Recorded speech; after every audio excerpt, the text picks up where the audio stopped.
Oh, I knew looking at the camera. Is that where I'm? Okay, I just want to make sure I'm here, bro. You good now? Yeah. You sure? Yeah, let's get it, bro. All right. You ready? You ready for this? Hello, audience. CouchPotatoGM.com is the website. Couch Potato General Manager is the YouTube channel. You know it because you are on it. You already know what we're here to do. We're here to talk football, NFL. Well, it could be college, it could be NFL, but in this particular situation, this particular video, we're going to talk NFL football. A trade went down, but before we get there, we're going to pause for 5 seconds for station identification and for y'all to subscribe to the channel, man. Go ahead and hit that subscribe button, that like button, and hit us down in the comment section. Let us know how you feel about the video. Yeah, help those algorithms, man. Yeah, man. Hold on. The algos. Don't say nothing. 5 seconds, bro. Go ahead and do it. Just get it done. All right, man. Let's get to it. I don't know if that was 5 seconds, but let's get to it. Julio was gonna get traded. He got traded because Falcons. Cap. They drafted the best receiver in the draft this past tight end and receiver in the draft, and Mr. Kyle Pitts from University of Florida. Shout out. One Hall of Famer. Hey, man. I mean, it's possible. Emmett. Come on, man. No, we got two coming. Who that? Fred Taylor? Nah, they ain't gonna get Freddie. Did Freddie not? Freddie on? Yeah, No, it's Kyle Pitts. Pitts.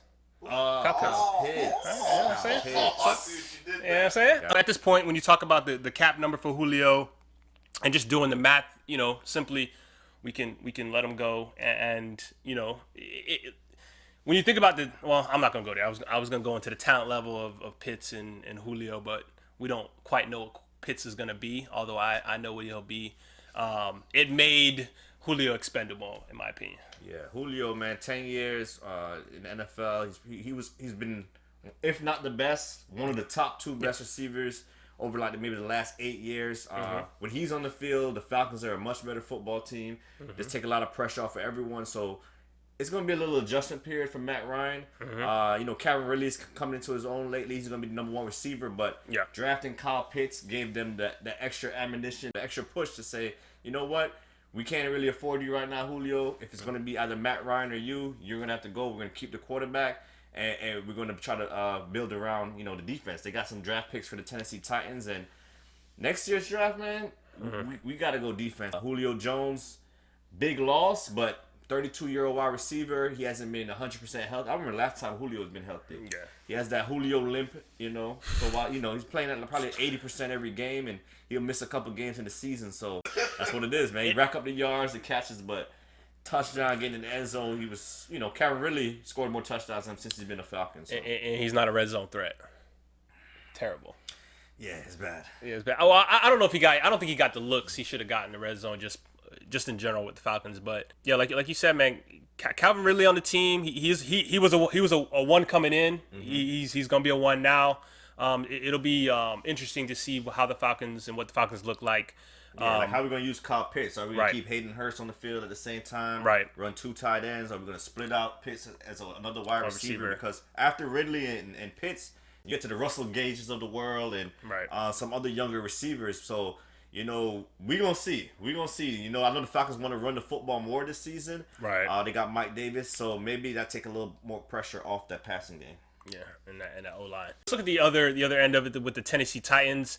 There was a couple teams that Julio could have gotten traded to. Titans was one of the big ones. Who was the other team? I can't think of. Well, I heard a couple teams out there. I heard New England out there. I heard Seattle. I think all the. Baltimore. Baltimore. That was another team. Yeah.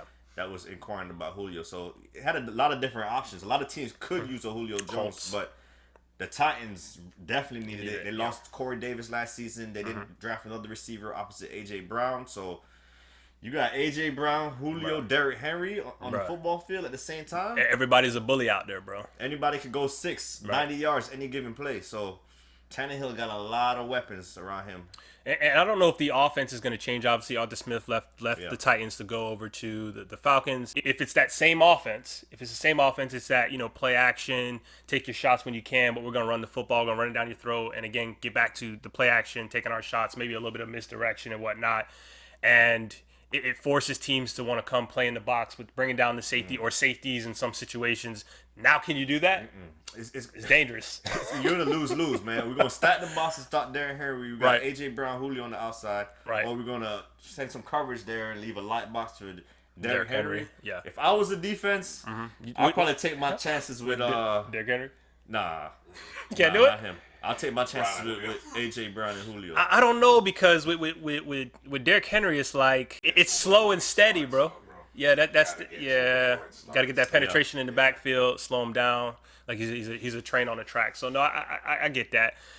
I mean, just thinking about those receivers, it's just they dangerous, bro. Like it's not just they will run away from you. It's that you better be a sure tackler when it's 1-on-1. Because if it's not, it's a wrap.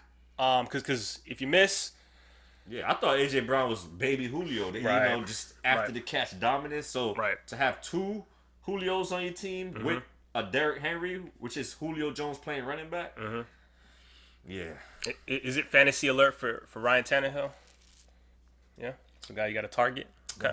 Definitely. Especially he get a lot of touchdown passes in the red zone. You know, I know Julio don't catch touchdowns, but you know, I'm he sure might now. Yeah, he might probably now. get 10 touchdowns now. Right. You know, with Tannehill throwing the ball, but yeah. Let me ask. Okay, so obviously the Chiefs are at the top.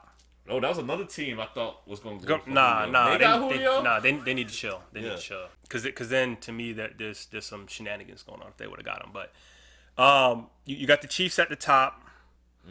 Then it would be the Bills, the Browns, the Ravens, Titans. And then under that would be the Colts, the Patriots, Steelers. I can't put them in. I kept thinking of them, but I can't. They were in the playoffs, so I'll throw them in there. Where does this move with the Titans getting Julio? Where were they before, and where does it put them now with the teams named previously? I thought they were. Let's start with their division. Okay. I thought they were under Indianapolis before the trade. Okay. Now I have them over Indianapolis. I have them as the best team in that division. Okay. And if you talk about the other powerhouses, I still got Kansas City and Buffalo up top. Right. But then Cleveland and Tennessee, I think right there, I think Cleveland has more talent. Yeah, give them the nod. But Tennessee's proven, man. They've been to the playoffs last couple of seasons. They got a veteran quarterback. They got these three beasts that we were just talking about. So Titans and Cleveland is a toss-up. I think they're fighting for the third best team in the AFC. So you think Baltimore's underneath them? Okay. And then that's my opinion. I think you guys like Baltimore a little higher than me. It's just more balanced. Yeah, it's more balanced. You're not worried about Titans defense. Yeah, and that's where I was going to go next. It is the Titans defense. I know, that was when thinking about their playoff run, their defense was, definitely an issue, but also it was, they just didn't have enough firepower. Well, offensively, now they look like they have enough firepower, but defensively, I think they've made the changes that they needed to make. Because corner was a big eyesore for them, and it looks like they kind of did that in the draft in this past offseason. Plus, there's still some corners out there right now in free agency. Maybe they'll go out there and grab one of those guys, but that is defensively that's still a concern. At this point. They're still looking for that consistent pass rusher. Right. It's like they're throwing darts. They brought in Beasley. They brought in Clowney. It's just nothing's not really sticking right now. I like what I see from Harold Landry, but. They need a more consistent pass rush. I think that's going to be their Achilles heel, and that the secondary also. I know they got some young guys, but it's still pretty young out there. So you can appreciate teams like this where they know where they're lacking, and they keep throwing darts at a board, trying to figure it out. When you got other teams who just kind of sit back and they just think it'll happen at some point. So you can appreciate about that. With the Titans, shout out to John Robinson, former Buck. All right, well, let us know how you feel about the Julio trade. Did the Falcons, did they get swindled? Did they get fleeced? Not where the market is, the age of Julio, the injury concerns. I would rather a first-round pick, but it's going to be a second-round pick. You know who messed that up, though, right? The Hopkins trade. Yeah. Bob, yeah. He messed up the whole market, man. Yeah, man. Messed it all up. But it is what it is. But let us know how you feel. Hit us down in the comment section. Don't forget to subscribe, like, comment. Subscribe, like, comment. Let us know down in the comment section, and do one more thing for me. Subscribe. Looking for 2,500 subscribers by August, man. Let's go. Let's get it. Let's get it, bro. Don't be selfish.